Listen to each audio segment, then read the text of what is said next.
નમસ્કાર બાળકો, આજે આપણે બોહરના અભિધારણાઓ પરથી બોહરે હાઇડ્રોજન પરમાણુ વિશે શું માહિતી આપી, એટલે હાઇડ્રોજન પરમાણુનો નમૂનો કોની વાતો પરથી? બોહરની વાતો પરથી. તો હાઇડ્રોજન પરમાણુ વિશે બોહરનો નમૂનો સમજાવો. બોહરની અભિધારણાઓ પૂછાય તો ગયા વિડીયોમાં જે હતું આની અંદર એ અભિધારણાઓ પરથી અમુક તથ્યો તારવવામાં આવ્યા છે. એ તથ્યોની વાત આજે કરીશું.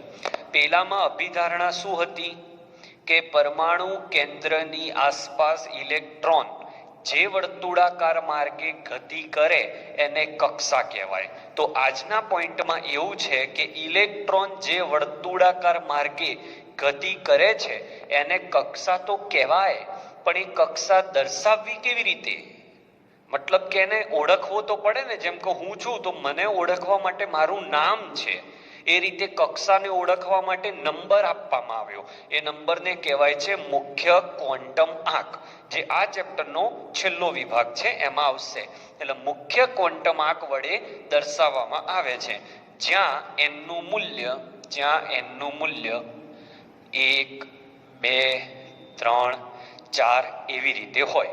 જો n બરાબર 1 હોય તો પ્રથમ કક્ષા, 2 હોય તો દ્વિતીય અથવા બીજી કક્ષા, એવો અર્થ થાય.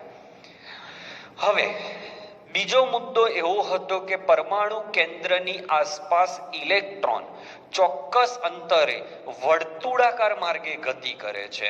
તો પરમાણુ કેન્દ્રની આસપાસ આ રીતે ઇલેક્ટ્રોન ચોક્કસ વર્તુળાકાર માર્ગે ગતિ કરે છે.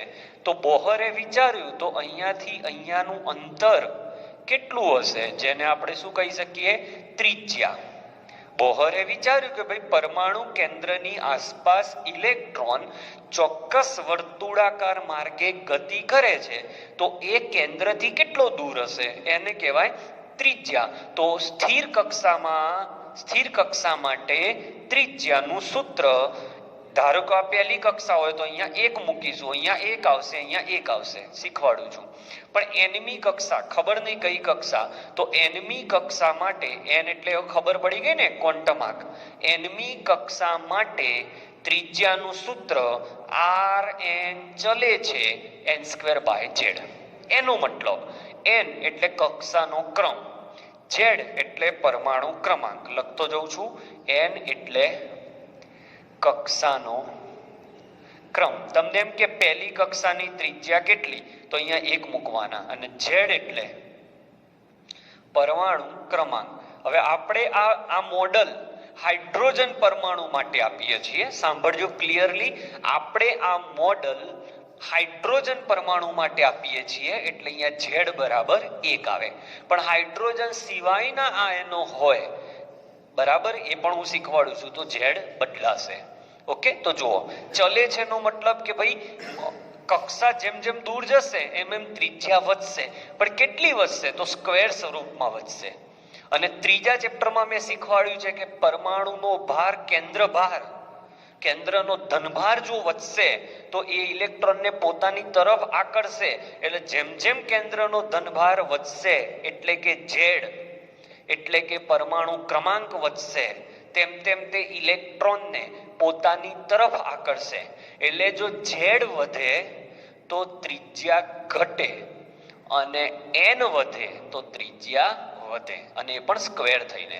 ચલન કાઢું તો એક રિલેશન મળ્યો, તો rn બરાબર a0 એ અચળાંક છે n²/z. જ્યાં a0 એ અચળાંક છે, જેની વેલ્યુ પાછળથી ખબર પડી ગઈ. આની વેલ્યુ આવી 52.9 પિકોમીટર. પીકો એટલે 10⁻². ઓકે, હું લખી રાખું છું, 1 પિકોમીટર બરાબર 10⁻². ઓકે, તો અહીંયા આવશે, હવે સૂત્ર આવ્યું rn બરાબર 52.9 n²/z પિકોમીટર. ઓકે, હવે તમને એમ કે હાઇડ્રોજન પરમાણુની પહેલી કક્ષાની ત્રિજ્યા ગણો. શું કે હાઇડ્રોજન પરમાણુની પ્રથમ કક્ષાની ત્રિજ્યા જણાવો. ઓકે, તો શું કરવાનું? તો R1 આવશે, કારણ કે પહેલી કક્ષા છે. 52.9 આવશે, n સ્ક્વેર ની જગ્યાએ 1 નો સ્ક્વેર, અને હાઇડ્રોજન માટે પરમાણુ ક્રમાંક 1, તો જવાબ આવ્યો 52.9 પિકોમીટર. હવે આ જ વસ્તુ એમ કે હાઇડ્રોજન પરમાણુની બીજી કક્ષાની ત્રિજ્યા જણાવો, તો અહીંયા 2 મૂકવાના. ત્રીજી કક્ષાની ત્રિજ્યા જણાવો, અહીંયા 3 મૂકવાના. સમજાય છે? તો આ રીતે અલગ અલગ આપણે કોન્સેપ્ટો વિચારી શકીએ છીએ. હવે આ વસ્તુ હિલિયમ પ્લસ માટે આવે તો અહીંયા એમ કે હિલિયમ પ્લસ માટે આ રીતે હિલિયમ પ્લસ માટે પ્રથમ કક્ષાની ત્રિજ્યા જણાવો. તો કેવી રીતે આવશે? તો હિલિયમ પ્લસ માટે પ્રથમ કક્ષાની ત્રિજ્યા તો R1 52.9 n સ્ક્વેર. તો હિલિયમ પ્લસ, તો હિલિયમની ઇલેક્ટ્રોન રચના 1s2 છે, +1 એટલે એક ઇલેક્ટ્રોન નીકળી જાય તો એ 1s1 રહે, એટલે કક્ષા પ્રથમ નો સ્ક્વેર. અને હિલિયમનો Z કેટલો? તો એનો Z2, પરમાણુ ક્રમાંક 2. તો હવે R1 આવે 52.9 ભાગ્યા 2. આ રીતે બદલાય. બોહરે જે નમૂનો આપ્યો છે હાઇડ્રોજન માટે આપ્યો છે, પણ જો તમે એમાં Z ની વેલ્યુને ઇન્ક્લુડ કરી લો તો એ કોઈ પણ પરમાણુને લાગુ પડે છે. તો આઈ થિંક પહેલા 2 નમૂના તમને ક્લિયર. આટલી ડિટેલમાં બોહર સિવાય કોઈ વૈજ્ઞાનિક સમજાવી નતો શક્યો કે ઇલેક્ટ્રોન જે વર્તુળાકાર માર્ગે ગતિ કરે એને કક્ષા કહેવાય. એ તો બધા જાણતા હતા, પણ કક્ષાને ડિફાઇન કેવી રીતે કરવી, હાઉ કેન વી સોલ્વ કે આ કયા નંબરની કક્ષા છે, તો એના માટે ક્વોન્ટમ આંક આપ્યો, મુખ્ય ક્વોન્ટમ આંક ઉપયોગ કર્યો. સ્થિર કક્ષાની ત્રિજ્યા કે ભાઈ પરમાણુ કેન્દ્રથી ઇલેક્ટ્રોન ચોક્કસ વર્તુળાકાર માર્ગે ગતિ કરે છે તો એ કેટલો દૂર છે, તો એને ત્રિજ્યા કહી દીધી. એ ત્રિજ્યાને એને જોયું કે જેમ n નું મૂલ્ય વધે છે એમ n દૂર જાય, કક્ષા દૂર જાય એમ ત્રિજ્યા વધે. પણ પરમાણુના કેન્દ્રમાં Z એટલે પરમાણુ ક્રમાંક, Z જેમ જેમ વધતો જાય એમ પરમાણુના કેન્દ્રનો ધનભાર વધતો જાય, અને જેમ ધનભાર વધે તેમ તેનું ઇલેક્ટ્રોન પ્રત્યે આકર્ષણ વધે, એટલે ત્રિજ્યા ઘટે.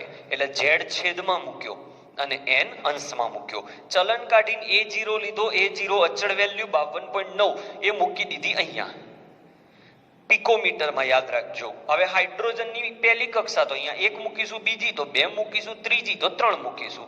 હિલિયમ માટે કે તો ખાલી Z બદલાય, લિથિયમ માટે કે તો Z બદલાય. ક્લિયર? ઓકે, આટલો સ્ક્રીનશોટ લઈ લો, પછી મારે આ શીખવાડવાનું છે. Please take the screenshot. Okay, ચલો લેવાઈ ગયો સ્ક્રીનશોટ. ફરીવાર સ્ક્રીનશોટ લઈ લો, પૂછાઈ જશે આટલું. હવે most IMP for JEE NEET and Standard 12 also.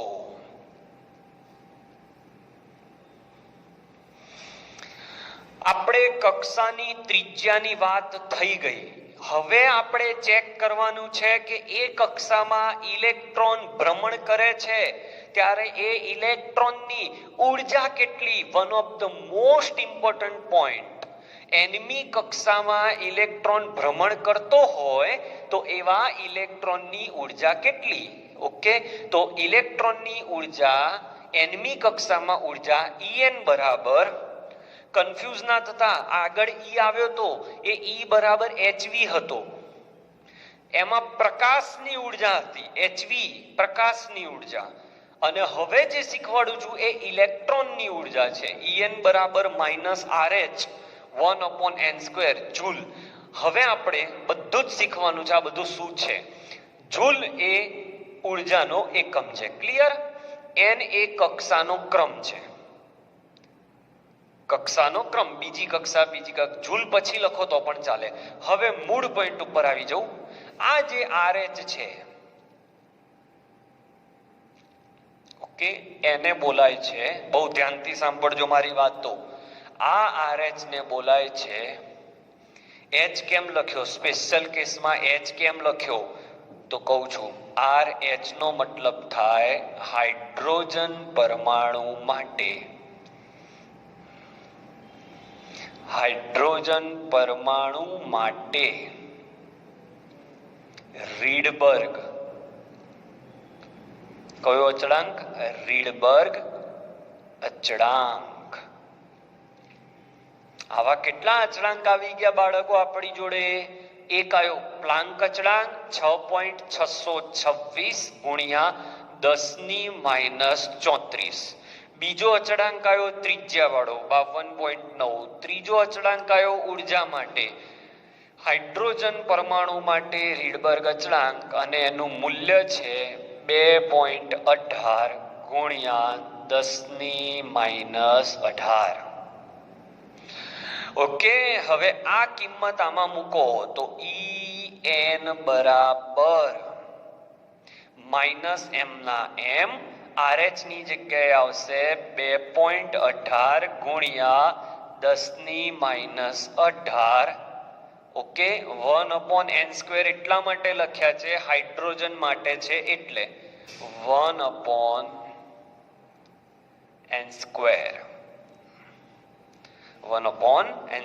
Minus 2.18 ગુણ્યા 10⁻18 1/n², કારણ કે હાઇડ્રોજન પરમાણુનો Z 1 હોય છે. ઓકે, આ સૂત્ર જે મેં લખ્યું એ આવ્યું કોના માટે?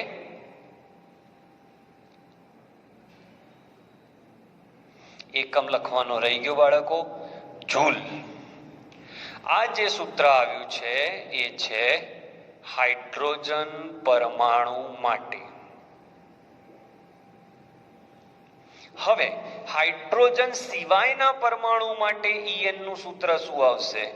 તો એના માટે En બરાબર માઇનસ 2.18 ગુણ્યા 10⁻18 Z²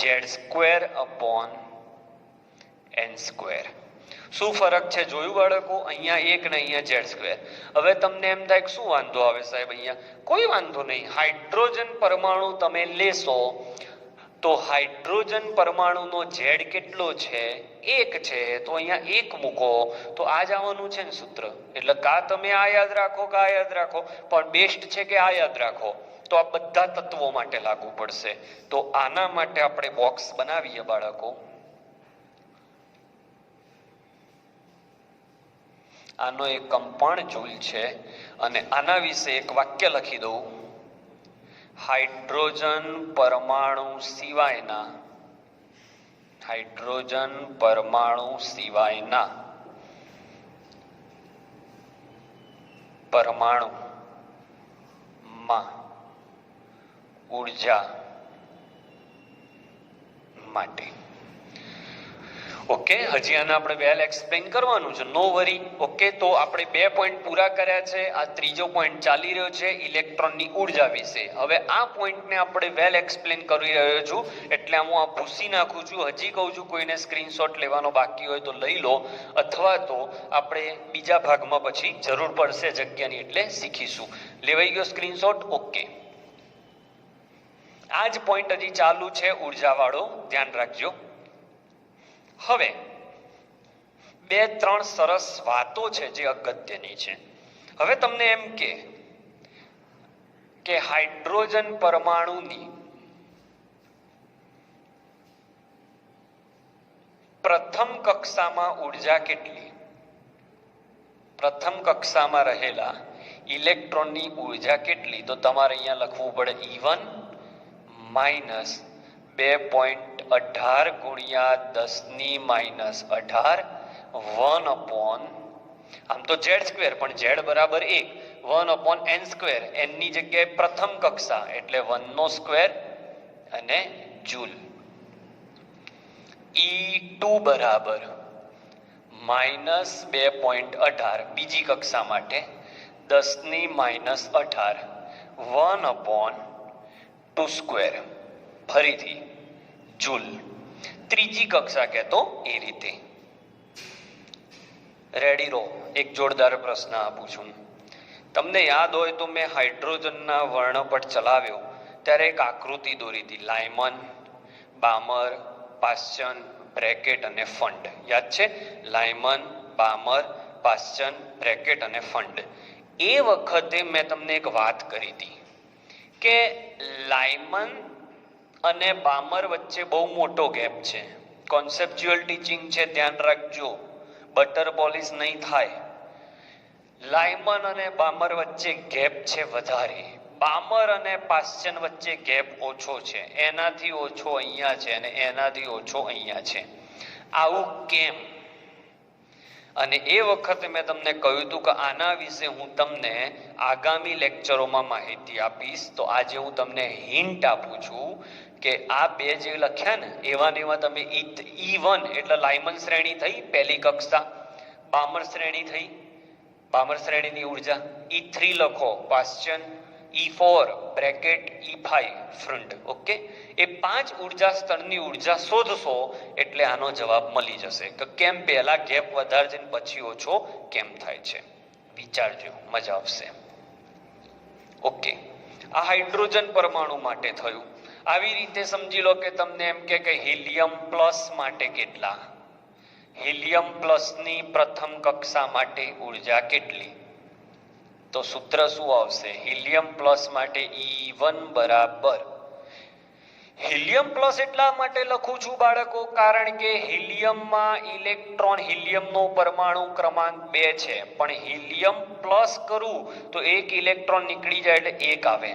અને હું રોજ બોલી રહ્યો છું બોહરનો નમૂનો માત્ર એક ઇલેક્ટ્રોન ધરાવતા સ્પીસીઝને જ લાગુ પડે. સ્પીસીઝ એટલે ભાગ. હાઇડ્રોજનને સીધો લાગુ પડે, હિલિયમને સીધો લાગુ ના પડે, એટલે હિલિયમ પ્લસ કરવા પડ્યા. ઓકે, આ એનું કારણ છે. E1 બરાબર -2.18 ગુણ્યા 10⁻18. હવે અહીંયા ઝેડ નો રોલ આવશે કારણ કે હાઇડ્રોજન માટે ઝેડ 1 હોય પણ હિલિયમ માટે ઝેડ 1 ના હોય. 2 છે હિલિયમનો ઝેડ એટલે ઝેડ નો સ્ક્વેર 2 સ્ક્વેર અને પહેલી કક્ષા એટલે 1 સ્ક્વેર. તો આ આવ્યો તમારો જવાબ 2.18 ગુણ્યા 10⁻18 ગુણ્યા 4 જૂલ. બોલો, ક્લિયર? તો આ રીતે ઉર્જાનું સૂત્ર લાગુ પડશે. હજી એક જોરદાર કોન્સેપ્ટ બાકી છે કે સાહેબ ઉર્જા ઋણ કેમ છે? ઉર્જા કોઈ દિવસ ઋણ હોઈ શકે? હું એવું કહી શકું કે મારી ઉર્જા 0 છે કે મારી ઉર્જા 5 જૂલ છે, 10 જૂલ છે, તો અહીંયા ઉર્જાના સૂત્રમાં આગળ માઇનસ કેમ આયા? તો એનો જવાબ લઈ લઈએ. હવે થોડીક જ વાર છે, ચિંતા ના કરો, પણ બહુ મજા આવે એવો વિડીયો છે. જો 2 વાર તમે નહીં જુઓ તો ખબર નહીં પડે, અને એક વારમાં ખબર પડી જાય એવો વિડીયો મળે તો સમજી લેવાનું તમે ગેરરસ્તે છો. હા, મૂળ મુદ્દા પર આવું કે અહીં ઇલેક્ટ્રોનની જે ઉર્જા છે એ ઉર્જા જે છે એ ઋણ સંજ્ઞા કેમ દર્શાવી છે? ઋણ સંજ્ઞા કેમ? બહુ ધ્યાન રાખજો. તો એનો એક સરસ કોન્સેપ્ટ શીખવાડું કે આ પરમાણુનું કેન્દ્ર છે, આ પહેલી કક્ષા, બીજી, ત્રીજી, ચોથી, અને અહીંયા ક્યાંક ઇલેક્ટ્રોન ફરતો હોય, એ એનો ના હોય, સમજી લો દૂર છે, અનંત અંતરે છે. ક્યાં છે? અનંત અંતરે. અનંત અંતર એટલે જ્યાં તમે ના પહોંચી શકો, જ્યાં પરમાણુના કેન્દ્રના ધનભારનું આ ઇલેક્ટ્રોન પ્રત્યે કોઈ જ આકર્ષણ ના હોય તો અનંત અંતરે રહેલા આવા ઇલેક્ટ્રોનને મુક્ત ઇલેક્ટ્રોન કહેવાય છે. અને આવા મુક્ત ઇલેક્ટ્રોનની ઉર્જા બહુ જ જોરદાર પોઈન્ટ આવ્યો. અનંત અંતરે રહેલા, અનંત અંતરને ઇન્ફાઇનાઇટ કહેવાય, આ એની સંજ્ઞા છે. અનંત અંતરે રહેલા ઇલેક્ટ્રોનની ઉર્જા અથવા એવા ઇલેક્ટ્રોનને મુક્ત ઇલેક્ટ્રોન કહે છે. અને આવા ઇલેક્ટ્રોનની ઉર્જા, ઇન્ફાઇનાઇટ અંતરે રહેલા ઇલેક્ટ્રોનની ઉર્જા 0, સ્વીકારાય છે. અનંત અંતરે રહેલો ઇલેક્ટ્રોન જે પરમાણુના કેન્દ્રના આકર્ષણ બળમાં નથી, આ પરમાણુનું કેન્દ્ર આ ઇલેક્ટ્રોનને પકડી શકે એમ નથી. આથી આવા ઇલેક્ટ્રોનને મુક્ત ઇલેક્ટ્રોન ગણ્યો છે અને આવા ઇલેક્ટ્રોનની ઉર્જા શૂન્ય ગણવામાં આવી છે. હવે તમે વિચારો, હવે જો ઇલેક્ટ્રોન નજીક આવે તો જેવો ઇલેક્ટ્રોન નજીક આવશે એમ પ્રોટોનનું ઇલેક્ટ્રોન પ્રત્યે આકર્ષણ વધશે અને જેવું આકર્ષણ વધશે એટલે જે મુક્ત ઇલેક્ટ્રોન હતો એ બંધિત ઇલેક્ટ્રોનમાં કન્વર્ટ થશે અને બંધિત ઇલેક્ટ્રોન બને એટલે મુક્ત ઇલેક્ટ્રોન બંધિત ઇલેક્ટ્રોન બન્યો એટલે આ ઇલેક્ટ્રોનની ઉર્જા ઘટે. કારણ કે પહેલા મુક્ત હતો, હવે કોકે એને પકડી રાખ્યો. મને તમે ઝાડ સાથે ના બાંધો તો મારી ઉર્જા વધારે છે, પણ મને ઝાડ જોડે દોરડા વડે બાંધી દો તો મારી ઉર્જા ઓછી છે. સિમ્પલ. એક દોરડા વડે બાંધશો તો ઉર્જા છે, બે દોરડા વડે બાંધશો તો મારી ઉર્જા ઓર ઘટશે. પણ મને દોરડા વડે બાંધશો નહીં ક્યાંય તો હું બધે રખડીશ. સમજાય છે? તમે ભેંસ હોય એને છુટ્ટી મૂકી દો તો સિંગડા ભરાઈ દે તમને હોય તો. અને જો એને તમે પેલા કોઈ થાંભલા જોડે રસ્સી વડે બાંધી દેશો તો એ જ ભેંસની ઉર્જા ઘટી ગઈ, કારણ કે એને પકડાઈ ગયું, બંધિત થઈ ગઈ. પહેલા એ ઇલેક્ટ્રોન મુક્ત હતો, હવે એ ઇલેક્ટ્રોન આકર્ષણમાં આવ્યો હોવાથી પરમાણુનું કેન્દ્ર આ ઇલેક્ટ્રોનને આકર્ષવાનું ચાલુ કરે એટલે જે ઇલેક્ટ્રોન પહેલા મુક્ત હતો એ બંધિત થયો એટલે ઇલેક્ટ્રોનની ઉર્જા ઘટે. બીજી રીતે શીખવું છે, પહેલા આ રીત પૂરી કરીએ, પછી બીજો કોન્સેપ્ટ પણ છે. ઓકે, બંધિત ઇલેક્ટ્રોન બને છે, આથી ઉર્જા ઘટે છે. હવે વિચારો બાળકો, 0 હતી એમાં ઘટે તો શું થાય? બોલો બોલો, છે જવાબ તમારી જોડે? 0 હતી અને એમાં ઘટી તો 0 માંથી ઘટે એટલે શું થાય? આથી ઉર્જા ઋણ સંજ્ઞામાં લેવાય છે.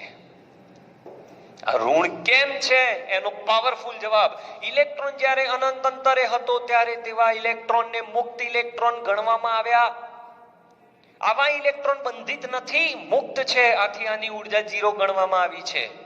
જ્યારે આવા ઇલેક્ટ્રોન કેન્દ્રની નજીક આવે છે ત્યારે તે પરમાણુના કેન્દ્ર દ્વારા આકર્ષાય છે, ઇલેક્ટ્રોન બંધાઈ જાય છે, બંધિત બને છે અને આ બંધિત બનવાના લીધે ઇલેક્ટ્રોનની પોતાની ઉર્જા ઘટે છે. હવે 0 થી ઘટે તો શું થાય? માઇનસ થાય.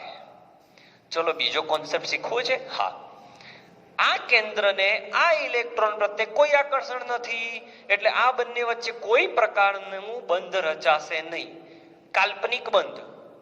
હવે જ્યારે આ ઇલેક્ટ્રોન નજીક આવે ત્યારે પરમાણુના કેન્દ્રના આની વચ્ચે આકર્ષણ થાય, જે એક પ્રકારનું બંધન છે અને બંધ બનવાની પ્રક્રિયા ઉષ્માક્ષેપક હોય. ઉષ્માક્ષેપક એટલે ઉર્જા ગુમાવે. તો 0 માંથી ગુમાવે તો શું થાય? માઇનસ થાય. ગુમાવી દઉં, મારી જોડે 0 રૂપિયા હોય ને હું દેવું કરું તો હું માઇનસમાં ગયો એટલે ઉર્જા ઋણ લેવાય છે. આટલો ભાગ બાળકો મિનિમમ 2 થી 3 વાર જોજો તો જ તમને મજા આવશે. ક્લિયર? સ્ક્રીનશોટ લઈ લો. ચલો, ઉર્જાનો સરસ ટોપિક ભણી લીધો. હું પણ મારો શ્વાસ નીચે બેસાડું, તમે પણ કોન્સન્ટ્રેશન સેજ રિલેક્સ કરો. એનમી કક્ષામાં ઇલેક્ટ્રોન ભ્રમણ કરતો હોય તો એનો વેગ કેટલો? તો જેમ પરમાણુનો ક્રમાંક વધે એટલે કે ધનભાર વધે, Z એટલે પરમાણુ ક્રમાંક, ધનભાર વધે તો ઇલેક્ટ્રોનનો વેગ વધે છે. અને જો કક્ષા દૂર જાય છે એટલે કક્ષાનો ક્રમ વધે છે તો ઇલેક્ટ્રોનનો વેગ ઘટે છે. ઓકે, એટલે નજીકની કક્ષામાં વેગ વધુ હોય અને દૂરની કક્ષામાં વેગ ઓછો હોય, આવું કહેવા માંગે છે. આનું કોઈ સૂત્ર આપણી બુકમાં આપ્યું નથી, પણ જી નીટના લેક્ચરમાં હું તમને શીખવાડીશ. આ સાથે હાઇડ્રોજન પરમાણુ માટે બોહરનો નમૂનો અહીંયા પૂરો થાય છે અને જ્યાં તમે Z મૂકશો તો એ જ હાઇડ્રોજન પરમાણુનો નમૂનો એ અન્ય પરમાણુ માટે પણ, અન્ય આયનો માટે પણ લાગશે. જેમ કે હવે બોહરનો નમૂનો કોને લાગે? બોહરનો નમૂનો કોને લાગે? તો એક જ વાક્યમાં પૂરું કરું. એક ઇલેક્ટ્રોન ધરાવતા પરમાણુ કે આયનને લાગે. જેમ કે ચલો હાઇડ્રોજન, તો સીધો એમાં એક જ ઇલેક્ટ્રોન છે, સમજજો. હિલિયમ લઉં તો એમાં 2 ઇલેક્ટ્રોન છે, તો આને બોર્ડનો નમૂનો નહીં લાગે. પણ જો હિલિયમ પ્લસ લઉં તો એક ઇલેક્ટ્રોન એને ગુમાયો, તો હવે એક ઇલેક્ટ્રોન રહ્યો, તો આને લાગશે. આ રીતે જો લિથિયમ લઉં, તો આમાં ઇલેક્ટ્રોનની સંખ્યા 3 છે, તો નહીં લાગે. Li પ્લસ લઉં તો 2 ઇલેક્ટ્રોન થાય, કારણ કે એક ઇલેક્ટ્રોન દૂર થયો, તો પણ નહીં લાગે. પણ Li2 પ્લસ કરું એટલે 3 માંથી 2 ઇલેક્ટ્રોન ગયા, એક ઇલેક્ટ્રોન વધ્યો, તો આમાં બોર્ડનો નમૂનો લાગશે. એ જ રીતે બેરેલિયમ 3 પ્લસ લઉં તો બેરેલિયમનો નંબર 4 છે, પ્લસ 3 એટલે 3 ઇલેક્ટ્રોન ગયા, તો એક ઇલેક્ટ્રોન વધ્યો, તો આને લાગશે. ઇન શોર્ટ, એક ઇલેક્ટ્રોન ધરાવતા બધા નમૂનાને લાગશે. એકથી વધારે ઇલેક્ટ્રોન હશે તો બોહર એનો અભ્યાસ કરી શક્યો નથી. આ એની મર્યાદા પણ છે, એ પણ આપણે ભણીશું. તો આટલું બધું મને સાંભળવા બદલ આભાર. પણ વિડીયો મિનિમમ 2 વાર જોજો. પ્લીઝ ટેક ધ સ્ક્રીનશોટ લઈ લેજો, ચોપડામાં સરસ રીતે લખી લેજો. લઈ લો સ્ક્રીનશોટ.